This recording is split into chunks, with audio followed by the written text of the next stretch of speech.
Welcome to the Time Has Come podcast. My name is Graham Wardle, and I'm very grateful for you joining me here today. I have my good friend Donny Mac on the show today. I know him as Don McLeod. He's a musician, he's a songwriter, and he's also an actor. And he has a new album called A Journey Through the Story. We get to hear two of his new tracks from that album, Home and Say Goodbye. Don explains the backstory, the inspiration, and also the creative process, which there's some great stories there. So I hope you enjoy this episode. My favorite part of it was the very end when I asked Don my magic painting question. His answer really touched me, and it's something that I feel we all need to feel in our lives. So I think you'll enjoy that. The time has come to welcome Donny Mac to the show. You ready? I'm always ready, man. Awesome, dude. I'm excited for this. I am too. I have no idea what's going to happen, but that's why I love it. I'm like, I have no idea. Welcome, everybody, to another episode of the Time Has Come podcast. I'm joined here by my friend, Don McLeod. Don, thanks for being here today. How you doing today? I'm great, man. How are you? I'm doing good, man. I'm happy to be here, actually. Yeah, man. I'm excited. This is going to be fun. So, Don McLeod and I have been friends for a long time, over a decade, because we met during the Olympics way back in the day. We wrote a song called Carry the Flame. Yes, we did. And that was a lot of fun. So we've had a lot of fun together, and you have a new album coming out. I do. And you said it's called A Journey Through the Story. A Journey Through the Story. Yeah. And it's a wonderful new album. And Thanks, man. the song that really speaks to my heart that I would love to share with everybody, first up, is Home. But before we play that song, can you give everybody just a little intro into what it means or where the inspiration came from? Yeah, I'd be happy to. Home is it's without getting into like an 8-hour conversation. Yeah. My life was all about money and reputation and fame. And I came to faith in Jesus. And in that faith, the song came from me looking back about what I was all about, like getting people's attention, getting more money, all those types of things. And I was sitting at home one day and I was just like, you know what? I don't need all that stuff. That stuff, it doesn't, because to some degrees, not like some people, but I had varying degrees of success and financial success and whatnot. But it all disappeared just as fast as it showed up, and it's fleeting. And I just thought, you know what? All I want to be is like home with myself and home with my faith and home with my Savior, and just I want to love people. I don't care about stuff anymore. Yeah. And that's changed my life, that whole mentality. Yeah, dude. It's a beautiful song, and we're going to play it now for everybody so you'll get the chance to hear it, and then we'll talk about it after. Yeah. Okay, you ready? Sounds good. All right, roll it.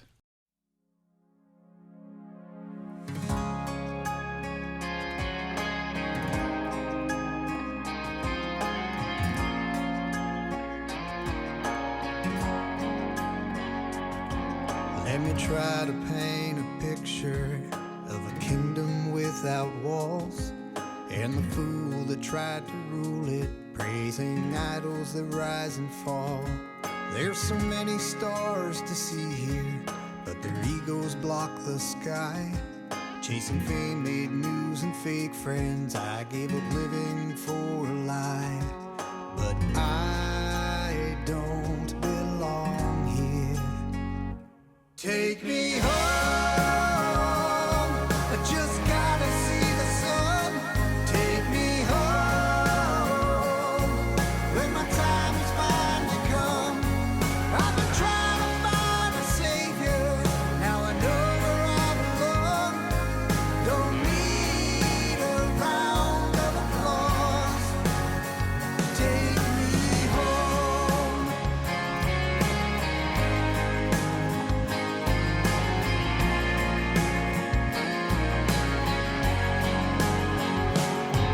There's a heart that's just been traded for a life that's bought and sold.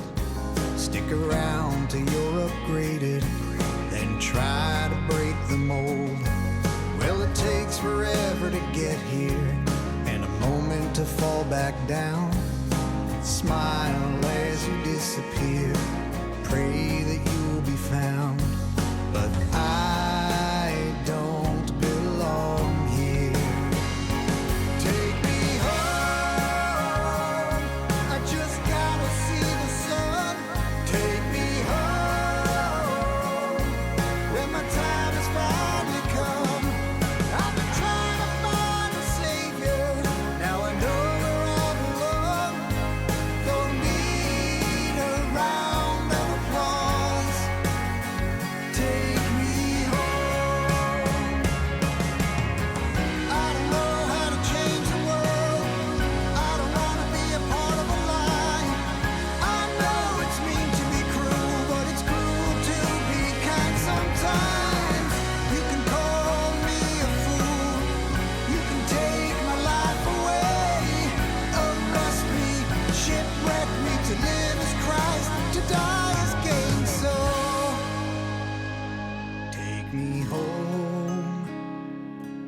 just gotta see the sun take me home. When the time has finally come, I've been trying to find a savior. Now in Jesus I belong. Don't need a round of applause. Take me home.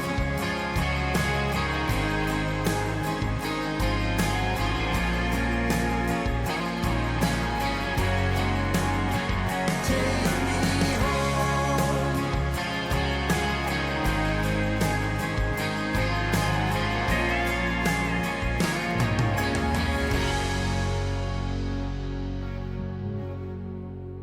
Awesome.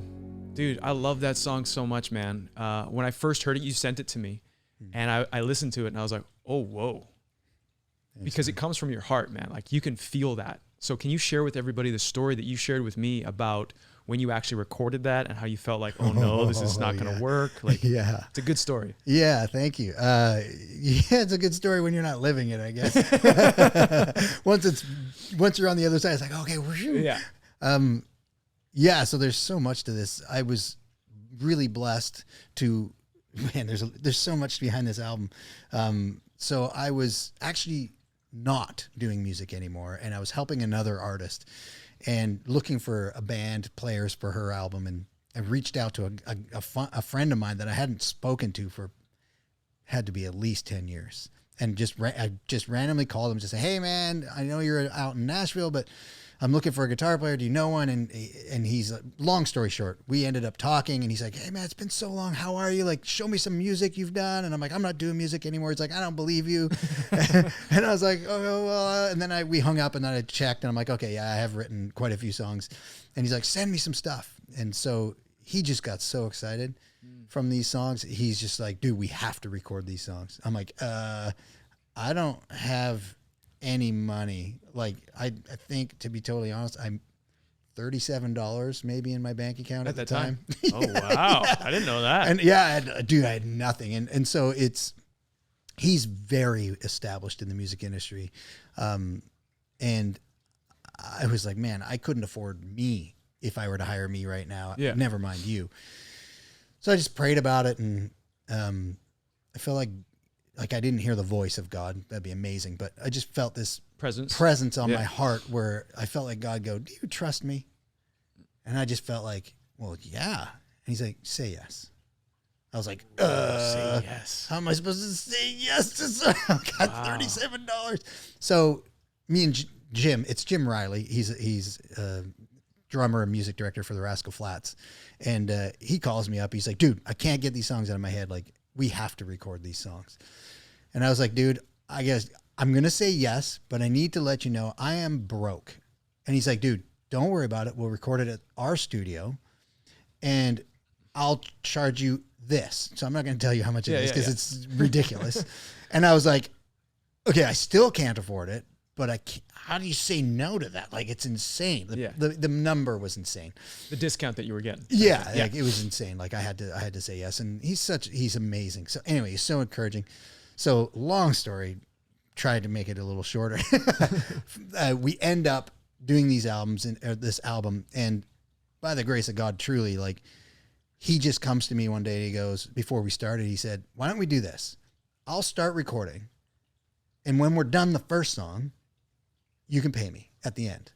And I was like, okay, well, that gives me time to sell everything I own to make this happen. Did you really? No, I didn't. Oh, no. Okay. I didn't have to sell anything. It literally, like, weird stuff, like income tax that I didn't even know I was owed came in. Oh, yes. You mentioned And I was this. like, what the? What? And it was literally every dollar I needed to give him. Like not to the penny, but within like $100. Yeah. And I was just like, okay, Lord, I trust you. And funny thing is, like, every step of the way, I'm like, do I trust you? Like, I don't know. That's a lot of money. Like, that was one song. What about the next? He's like, good Lord, dude. Anyway, so I open-handed for the most open-handed I've ever been in, probably with music for sure, ever in my long music career. But after every song, after the first song, I had the money for the second song And after the second song, I had enough money for 2 songs. After the third song, I had enough money for 4 songs. And it just kept doubling. I'm like, where is this money even coming from? And I wasn't robbing banks or anything. Like I know where it came from, but it was like small miracles. Small miracles. That's synchronicities in life, right? Like that's God's hand, or however you want to see that in your personal view of that. But it's like, there are things like the income tax thing where you're like, oh, okay, well, that makes sense. But that came out of nowhere. It makes sense. Right but at the same time. If you knew my tax situation, it wouldn't make sense. So just backstory, sorry, I'm all over the place. At that time, I owed the government $37,000. And then they wrote you a check? Yeah. So but that's what I'm talking about. So I had $37 in my bank. I said yes to gym, which was not going to be free, but it wasn't overly expensive given what I was getting. I owed the government $37,000. Scared out of my mind, I submitted my receipts to my accountant, and he's like laughing. Like a week later, he goes, dude, they owe you money. And I was like, what? I'm like, I owe them $37,000. He's like, no, they made a mistake.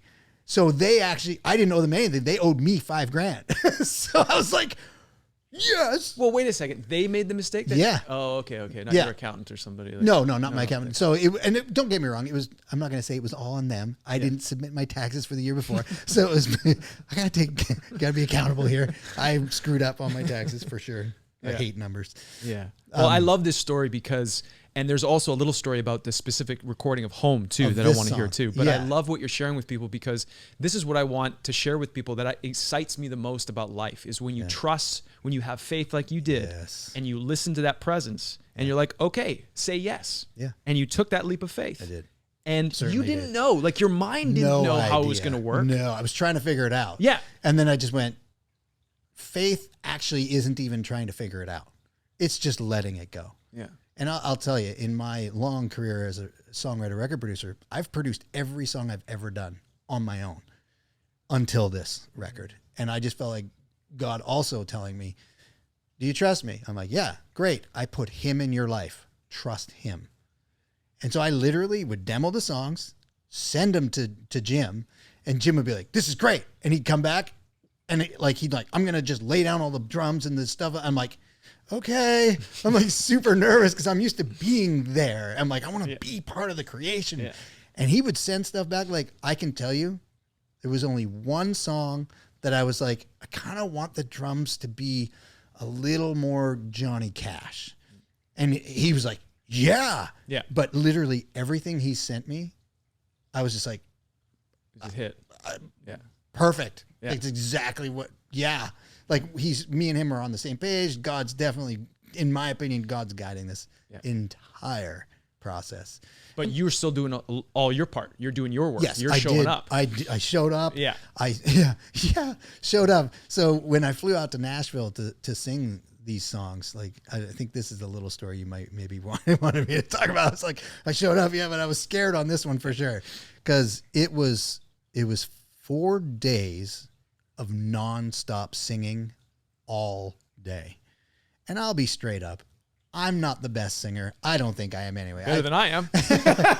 I mean, I don't know. You've got a pretty cool voice. No, I don't. Everybody's got their own talent, but I mean, you know, I love it. I just, honestly, I've worked with some pretty amazing singers in my years. And for me to get to the mic, I'll be honest, I'm a little nervous, to be totally honest, because I'm like, I know so-and-so would sing this way better than I could. So that is something I had to work through also. But when I got there, Home, to me, was a song that was the hardest to sing. Every time I practice, because it's high, it's way up there, especially for me. But so I'm like, great, we'll do that song first. So we got there. Oh yeah, by the way, when I got there, we added a song just before I flew out, and he finished it when I got there. So I got there, and he's like, dude, first thing we get to the studio, he's like, you got to hear Cowboys and Cadillacs. I've just finished it. I'm like, okay, cool. And then I'm like, great. He's like, we should sing that one now. I'm like, okay, maybe that'll be the warm-up one, and then we'll do Home, because then I'll be warm and my voice will be fresh, because I know I've got 3-4 days of singing, and I'm going to be tired, and that song needs to go first, or I'm going to have no voice at all. 3 days later, that's the last I song. wake up, it's the last song, and I have no voice. I'm like, okay, Lord, I need you so bad. Like, you've been here the whole time. This has to be a miracle. Because I honestly, I'm getting all, Because it's real, man. like I could barely talk that morning. And I'm like, I have to sing 2 songs. And I'm praying that Home is the first one. But it wasn't. He wanted that one last. So I'm like, Lord, I don't know if I'm going to be able to sing today. Like, yeah, it was a lot, man. I apologize. No, don't apologize. It's interesting. Dude. It's good. It's authentic. But yeah, that day I was just like, honestly, I prayed all night. I woke up in the morning praying. I got into the studio. I'm like, dear Lord, I can't. Like, I just can't. And this was the only time you didn't have a ton of money to be like, oh, we'll reschedule. No, I can't. Like, it was one like, more I have day to sing this in Nashville and I don't have a broke, voice. Yeah. Period. Like literally that was like, I literally gave him all the money I had. He doesn't know this. He might know it now. He's going to know now. Hey, Jim. Ta-da! Love you. Actually, it's okay. Cause like the blessing is immense from this whole process for me, worth way more than the money I gave. So I just got to the wow, I didn't expect this to bring up so much emotion. I got to the mic. I guess it's because the mic's right here. I just remember leaning into the mic going, I can't sing this. And Jim just looks at me and goes, take a run at it. Let's go from the top all the way through. And in my head, I'm thinking, well, let's cheat it. Let's just do one line at a time because then I can take a break. Right. And he's like, no, all the way through. I'm like, okay.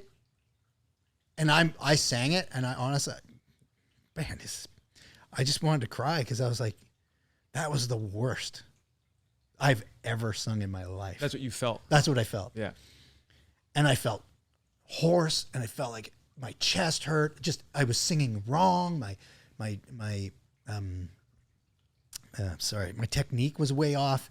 It was just a lot. And then I just remember, I'll never forget. Jim he probably doesn't even know he did that. I just remember him looking up at me with this huge smile on his face, like, yeah. And I was like, what? Like, that was the worst. Like, do it again. I was like, I don't think I can. Yeah. So I'm like, I'm here though. I'm doing it. Yeah. I don't think I can. So I'm just like, okay, Lord. Literally every take, I just went, okay, God, it's all you. And I'd be honest, I left Nashville broken because the song means so much to me. Yeah. And out of all the songs, I love all the songs, but there's something about the album's called A Journey Through the Story. And this song really captures that. Your journey, dude. Journey. Yeah. And I didn't want to screw it up, to be honest. I really didn't. That was the pressure for me. I got home, and about a week later, what's the first song Jim sends to me? Super excited. Home. He's like, dude, you knocked this out of the park. And I remember sitting at home, so scared. I hesitated. I don't think I pressed play for 5 minutes. I just stared at it like, I can't handle this. I can't. And when I heard it, I was like, that's not me. There's no way. Like, that's not what I remember. Like, it's me, but I don't remember singing it like that. I'm not tooting my own horn, but I'm like, I was shocked. I was like, wow. Like, and to be honest, I was just like, he captured something. Like, he really did. But also, I believe, thank you for sharing that, Don. I think that's a very powerful story. And that's why I wanted to share that song first with everybody, because it touched me, and I could feel in that song your journey, your heart, and your deep spiritual sort of growth. And it's a very powerful thing to share that with people. And music is a great gift because you tune into that, you feel that, and it impacts the individual. And I was inspired by that. And that's why I wanted you to share that story with everybody, because I know it will inspire people out there watching this and be like, because everybody goes through their own journey. Everybody goes through their own process, yes, right? We do. And coming home, for you, that was coming home to your faith, coming home to... Well, I didn't have faith before, but to me, coming home is like, as a follower of Jesus Christ, this earth is temporary, this living, and eternity with him is home. Yeah. So I'm like, just take me home. Like, I don't need fame. I don't need money. I love people, but I don't need business. I don't need success, whatever that looks like. I just want to be around, like, Jesus is the way, the truth, and the life, and love. And I just want to be around love. That's, to me, that's the journey. Take me home to love. That's what I want. Dude. Sorry. It's so good, man. It's so good. Thank you for sharing that. No, my pleasure. So that was my question was going to be what was the inspiration behind this? But I obviously know you've shared that with everybody now, that this has been your path. Yeah. And you weren't always this way. No, so, as you know. Yeah. But I don't know if everybody else knows that. So can Surprise! Can you share, when we first met back in 2010, when we were doing that song for the Olympics, it was a song contest or something. Yeah, I got asked to put on a songwriting contest, and you got brought in. Yeah. They asked if you could be a judge or something. Yeah. And I just remember going, sorry guys, I know you love Graham. I love Graham too, but at the time I didn't know who Graham was, but I was like, what does an actor know about music? Why is he even here? Yeah, I'm like, okay, sure, but I don't know. And I knew, it was so funny. Like, I knew nothing about film. Like, as you probably remember, I'm like, there's so many stories in that. You're in the music world. Yeah. And then I was like, okay, sure. And I'll never forget the day we met, dude. It was like, for me, it was instant. I'm like, this guy's going to be a really good friend of mine. Like, right away. I was like, I love this guy already. So we made this song. It was called Carry the Flame. Carry the Flame. And it was, I can't remember how, we were just jamming or like having fun. We were showing people how easy it is to write a song. That's what it was. Yeah. So we just riffed on something. Yeah, so we had a lot of fun with that song, obviously. But what I wanted you to share with everybody was that Don McLeod versus the Don McLeod today. So that Don McLeod, and when I first met Don, you would say things like, oh, music is formulaic, and you would just do all this, and you check all these boxes. And I would laugh to myself and be like, whoa, wait, really? Like, it can't be that way, is it? So you've shifted completely in your, at least from my perspective. Yes, and a bit of no. Mostly on the yes side.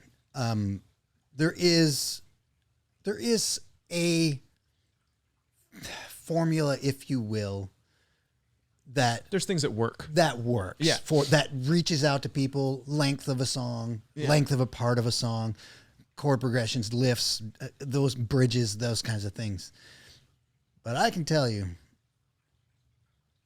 I don't think about that stuff not much anymore, to be honest. Like, Home was not that. Like, Home was a progression and a melody that I had written, and I just, to be honest, this is so interesting. This is just hitting me now.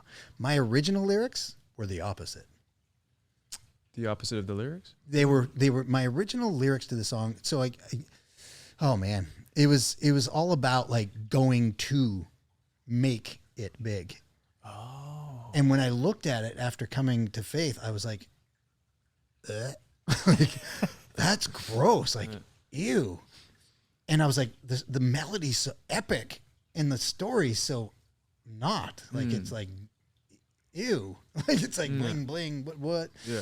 LA and fame. And I'm like, no, and I just remember thinking, it's the opposite of this. This song is the opposite of this.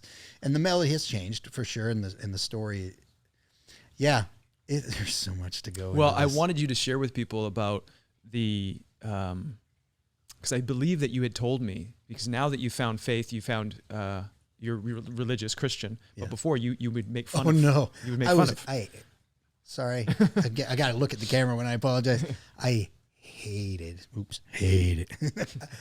Christians, to be straight up, totally honest. Yeah. They'd come to my door. Any faith would come to my door. I would let you in and rip you apart. Not a good guy. I was not like, well, do you remember that shirt I had? No. That a friend made me? It's embarrassing to say, but I'm going to say it because I have nothing to hide. I'm all about the truth. So I had a shirt with a friend of mine made this shirt for me because it's a saying I used to say all the time. It said, Jesus is dead, get over it. Oh, wow. Yeah. And then he opened my eyes and I'm just like, oops. And it was hard, man, to be honest, like to look back and I didn't come willing necessarily. Like, it was not like, oh, great, Jesus. It was like, no. Like, I literally, man, I mean, I remember that day as clear as it was happening right now. Yeah. I had I don't know how much you want me to get into. Well, I really was interested in hearing, because I think it's really important for people to understand that, you know, who you are today and the song Home and that sort very of different. That journey and that who you are today there's such a contrast to the Don that I met back in the day, you know? So I find that's really important to share with people, that it's like, you know, you go through things. It's not pretty. It's not pleasant. And it's very disorienting. I remember you sharing with me many times. You went for a walk in Metrotown Mall and you shared with me this story about how you found this guy that was living on the streets and Derek. And you bought him a guitar or something. Oh, that was Chris. And it was like this moment, amazing. and you shared with this, and we were walking in this mall in Burnaby in Canada, west coast of Canada here, and you were sharing this story with me, and you were right in this looking phase, or I don't know what you want to call it, seeking phase, and you were so raw, dude. You were so present, and you were so real, and you're like, you would just walk, and you would just go around and like help people, and like and you would tell me these stories, and I was like, man, you are in it right now. You are going through this. And I think for people watching, maybe some people are going through this process right now where it's so disorienting. Yeah. And they don't know what's next. Yeah. They feel like they can't continue the way they've been continuing, but they don't know where to go. Yeah. So what do you tell those people? How can you? It's very easy to say, but if you said this to me back then, I probably would have been like, you have no idea what I'm going through. But I can say I know what you're going. Well, I don't know exactly what you're going through, but I would say if I could talk to myself. Yeah. Now, to the guy that was walking the streets, literally walking the streets, asking God, do I go left? Do I go right? Where do I go? It's very disorienting. Let it be. It's supposed to be disorienting because you cannot get off the wrong track until you get off the track. You have to be derailed. Otherwise you won't get on another track. Don't get me wrong. There are some stories, not many that I'm aware of, not in my life anyway. There are some stories where, you know, those little, I'm going to use the train metaphor. You know, those little things that they pull the thing and it switches. Yeah. Sometimes that's how it is. It's smooth. It's like, oh, very rarely. But in my life, it's derail, pick up the train cars, put them on another track, and head down that way. Yeah. And now half the cars are gone, half the cars are broken, and the one that's pushing forward is the one that was in the back, and the one that's in the back is now in the front. And you're like, I don't even know. Am I a train? I think it might be an octopus or something. But yeah, it's I let it derail you. I like breathe deep in the disorientation. Find loving people. It's not always familiar people. That was my journey anyway. Like I found some loving people. Sorry, this is just hitting me of who the people I found first were. The people that ended up loving me the most in the beginning were people I made fun of the most. And that was disorienting, but I was like, no, I can't change unless something's different. It has to be different. If I don't like who I am, I can't continue doing that. I have to do something different. And I'll be totally honest, I didn't really have a lot of control over that difference either. Cause as you know, like my wife walked out, so my wife walked out. 5 minutes later, I came to faith in Jesus. And then a year later, my dad died. So like, it was an insane couple years. And it's a lot, man. It is a lot. It's a lot. But being okay with that disorientation is what you wanted to share with people is. Yeah. And let me define being okay. Because being okay doesn't mean I'm happy and I'm like a cotton candy party. Like it means I'm upset. I'm sad. If it's depressed, it's depressed. Actually, you know what? It's something you've said. I think it was, when I first got into acting or something. I can't remember. Man, we've had so many deep conversations. Yeah. You also said it on, go to episode 17. I just watched that the other day. Oh, okay. You're like, in your meditation thing, you touched on this thing that you've said for years. whatever you're feeling, don't judge it. Let it be. Yeah. And actually, I like, sometimes you even say, welcome it. Yeah. Say hello to it. Yeah. Like you've said that to me a couple of years back. And I was like, at the time I was like, that's insane. I don't want to welcome it. I want to get out of here. But it's true. Like when I think back to those days of, and don't get me wrong, those days are far from over. There's still stuff that I go through now, just like you. You're still alive. I'm still alive. There's still hardships and there's still disorientation, but recognizing the disorientation and not running from it, because you can run all you want. It's still there. Yeah. It's like, was it Austin Powers? Wherever you go, there you are. Like, I don't know. There's like, we can regurgitate words of wisdom, but that's exactly what I wanted. What I wanted to hear from you was because it's not easy to be in that disorientation, and all you want to do is straighten things out and have it all so your mind can figure out what's going to be next. Yes. And it's so hard to let go and be okay with whatever you're feeling, whatever that disorientation is, and be present with it, and still get up every day and still take care of yourself as best you can. Like that. That's. I remember eating was the hardest thing for me. Like eating was hard. So I don't know if any. Hopefully this isn't triggering, but for anybody with eating disorders, but I went from 191 pounds to 165 in a month. Because you didn't eat? Because I didn't eat. I couldn't. I tried. Yeah. But I wanted to puke every time. Like I was so disoriented, man. My world was everything I thought I knew. The only thing I knew about it was that it was wrong. And I will tell you, like, as you may remember, I was a massive control freak. I wanted to control everything. So much so that this conversation would never, ever happen. I would tell you the way it needed to be and how everything had to, Yep. Yeah, it was very formulaic, very cut and dry, and feelings and emotions. I'd be happy to help you work through yours, but you would never hear mine. But I'll tell you, I share that because I know there's probably somebody out there. I feel it in my heart, actually. I feel like there's somebody out there that is that way or is questioning if you're that way. And let me just be honest with you. If you're questioning it, you probably are. And I would say I have found in the letting the chaos and the disorientation be okay, freedom. Yep. And not just freedom as in, woohoo, I can run through the woods naked. Not that I've done that because that'd be weird. But not that kind of freedom. Freedom, here's this.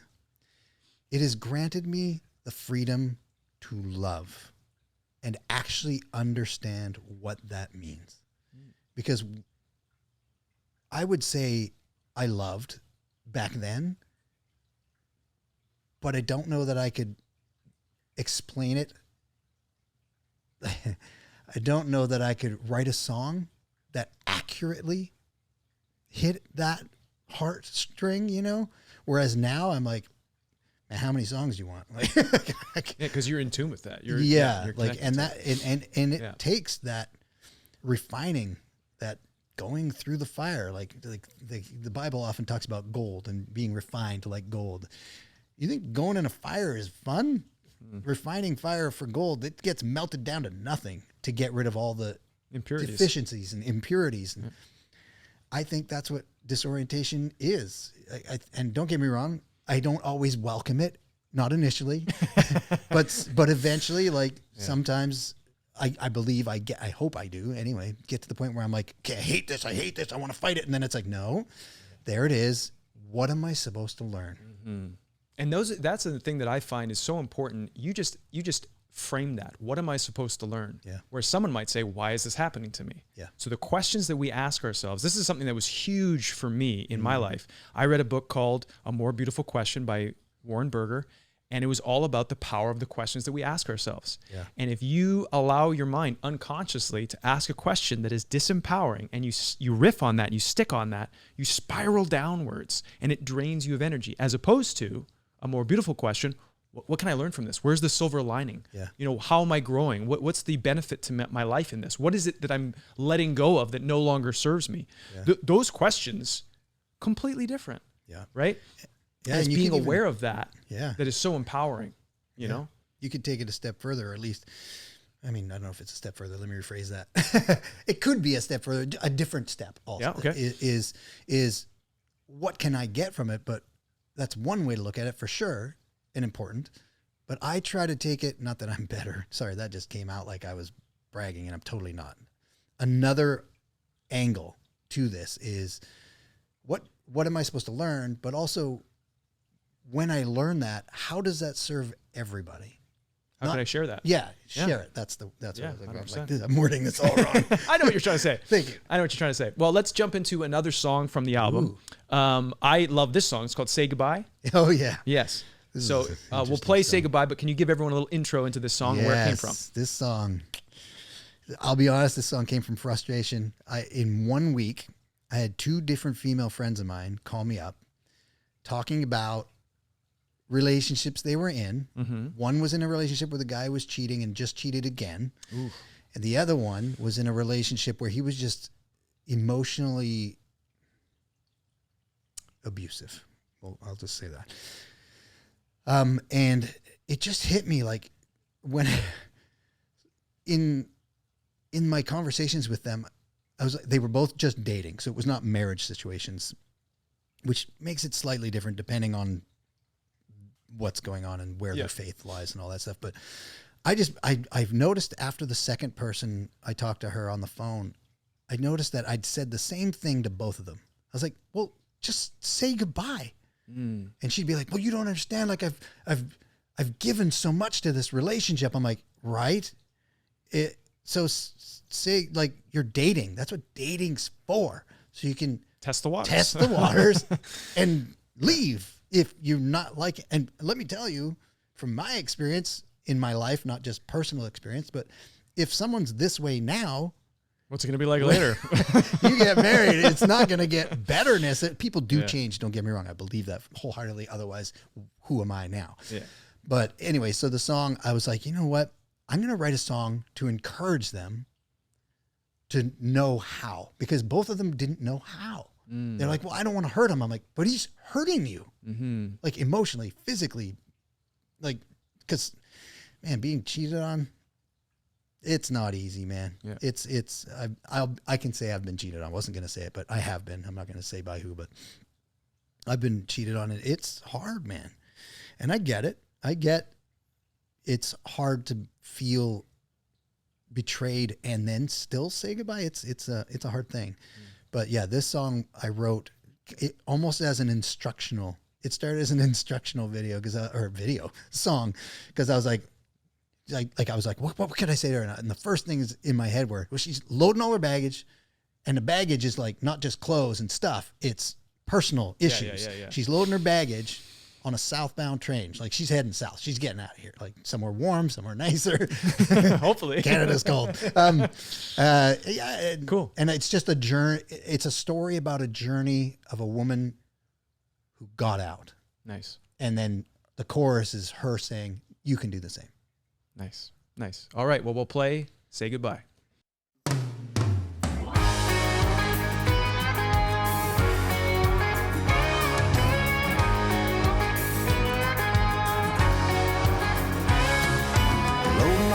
On a southbound train, tripping on a tear in the autumn rain. Cold steel rails gonna guide her on a journey through the story of an eagle song. Searching for a seat as the whistle cries, chill from the spill in her jaded eyes. Flirt in a skirt she refused to share, shame in a ring that she just won't wear. No more cheating, no more fighting, late night crying. If he doesn't treat you right, say goodbye, say goodbye. If he's got a lying eye, say goodbye, say goodbye. Call your mama, take a stand, leave him in the bed he made. Say goodbye.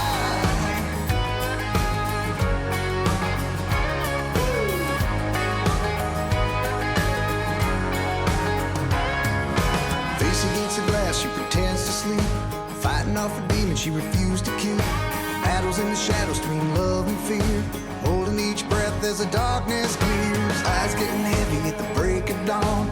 Drifting down the desert as a train rolls on. Lavender skies at a one-way track. He don't know she ain't coming back. No more cheating, no more fighting. Late night crying. If he doesn't treat you right, say goodbye, say goodbye. If he's got lying eyes, say goodbye, say goodbye. Call your mama, take a stand. Leave him in the bed he made. Say goodbye.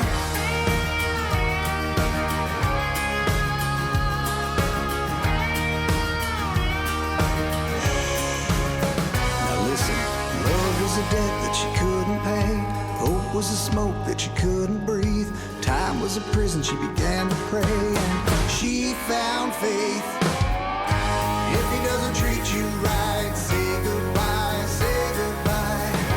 If he's got lying eyes, say goodbye, say goodbye. Call your mama, take a stand. Leave him in the bed he made. Leave him in the bed he made. Say goodbye. Say goodbye.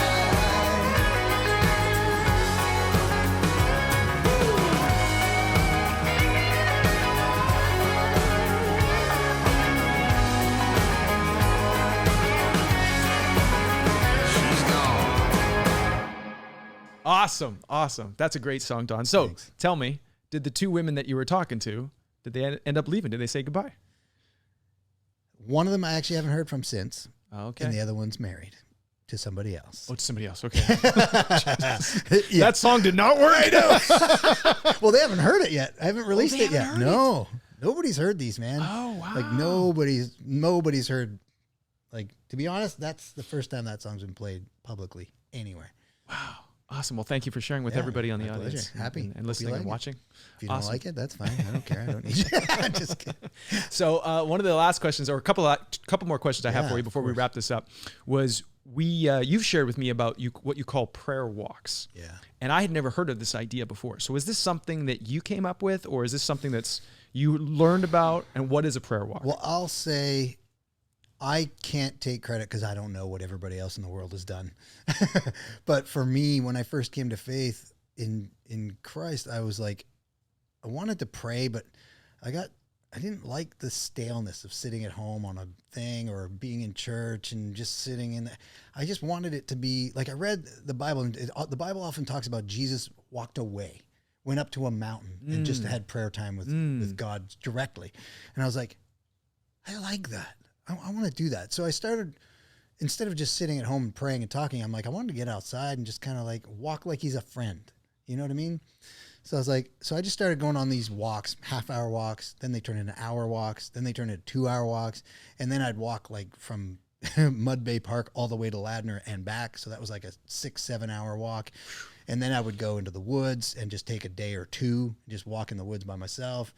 And then I just started falling in love with these, like, just praying out loud. Like, I'd go places where I wouldn't see a human being for like 2 days. It was So you when you say pray out loud, what does that mean? What does that look just like? like we're talking right now. You would just talk to God. Totally. Yeah. Just be like, Lord, this is, I'm struggling with this. I'm feeling disoriented. Like, what am I supposed to learn? And there's so much to talk about with that, but yeah, just what am I supposed to learn? And another important question I've found through my prayer walks, actually, which is from him. But again, I didn't hear his voice. It'd be so epically awesome if I could, but just an impression on my heart where it's like, he's like, well, yeah, there's one thing of what are you supposed to learn, but what are you supposed to teach? Mm-hmm. And I was like, oh, I didn't know I had anything to teach anybody. Like, cause I've been straight up. I've been humbled. Like, I'm not as humble as I want to be or need to be, but I've definitely been humbled in the last 10 years. And I feel like that was hard for me to grasp, like teach, like, what do we even, I have nothing to teach people, but